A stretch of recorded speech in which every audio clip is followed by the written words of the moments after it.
Message is for Africa, as Africans, whether you living in Africa or in the diasporas.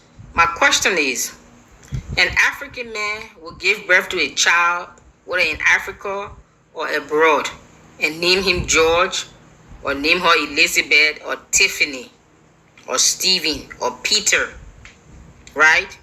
Have you found or heard of a European, Caucasian, Anglo-Saxon white person give birth to your child, whether in Africa or in America or in Europe, and name them Oluwasegun, or name them any kind of native, authentic African names? I'm trying to think of what are common names in Liberia. Sadie, I think Sady, Sadie. Girl's name Deconti. Those are common Deconti. Those are common female names in Liberia. I'm thinking of some Miata. Those are common. Americans say Miata. Miata. Those are common. Mariama. Those are common female names in Liberia. Nigeria, I say Oluwasegun. Now, I have nothing. Don't anybody get my videos twisted. I have nothing against European, American, white cultures. My only issue is we Africans have embraced everyone else's culture but our own. But yet we expect other people to embrace our culture. I love and embrace the Chinese, the Indians, the European culture, but at the same token, I need to also embrace and accept and appreciate and celebrate my own culture. So Africans, if we want people to appreciate, to celebrate, and to honor, and to respect our culture, it has to start with us. I don't think I have a few Chinese American friends who are born here in China, in America, and their name is not, they don't have any European name. They have authentic, typical Chinese first name and last name. I'm not going to call their names, but these are friends that I went to college with. I know them personally. These are not made up friends. Indian friends, I have some Indian friends also who are born in India. Born in America. And they have authentic Indian first and last name. I know you will find it's getting common amongst Chinese and some Indians and some new immigrants in the West.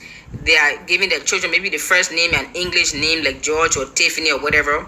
But those are rare amongst the Chinese and the Indians and stuff. But Africans, why? I mean, and then we boast. Then with the same Africans, we're going to boast and say, I speak the Queen's English. What? Africans, stop it. I've heard a lot of Sierra Leoneans, Cameroonians, even some Nigerians. I haven't heard Liberians because we weren't colonized by the Queen, so we don't boast about. I'm not saying Liberians don't boast like that. I've just never heard about it. But I've heard a lot of Africans boast, I speak Queen's English. Really? When last you heard the Queen boasting about speaking Swahili, Yoruba, Basa? Those are languages in Liberia, in Nigeria, in Kenya. Hausa, Kru, Pele.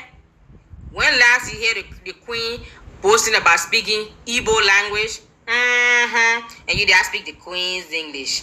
Listen, whenever you boast about something like that, you are telling the Queen, thank you for colonizing me, that I can boast and brag, that you colonized me so much that I boast about speaking your own language and I boast about speaking in my own.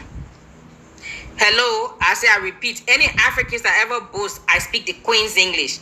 You are just saying to the Queen, thank you for colonizing my dumb African self, that thousands of years or hundreds of years later after colonization have left Africa, I'm still boasting and bragging of how you have colonized my mind so much that I can take pride in speaking your language and I do speak in my own. When last you heard the Queen boasting and bragging about speaking your native language? Listen, this is the decolonization of Africa. Welcome. If we want Indian and Chinese and American and European to appreciate and celebrate our culture, we have to first celebrate our own. The Japanese, the Chinese, the Korean, they love and they appreciate their culture, and I also love parts of the culture, the food. I love it. I appreciate it. All different culture, all different tradition, all races. I love it. I appreciate it. I celebrate them for who they are.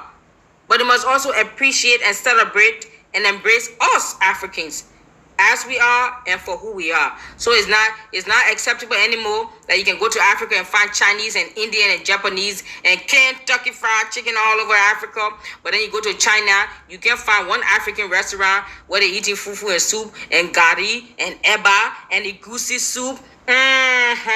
I'm I'm just saying. I love you Chinese, I love you Indian, I love the Indian food too.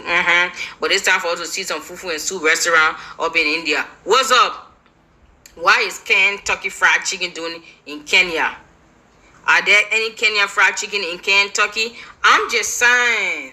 I'm trying to add a little humor to this, but I'm serious. In all fairness, in all seriousness, let's love, celebrate, appreciate, and embrace all different culture and tradition without putting down one or the other, or exalting one over the other, or making one to look and seem that is bad and one is good. Ain't none of your culture better than mine, neither is mine better than yours. And there's good in every culture, so there is bad.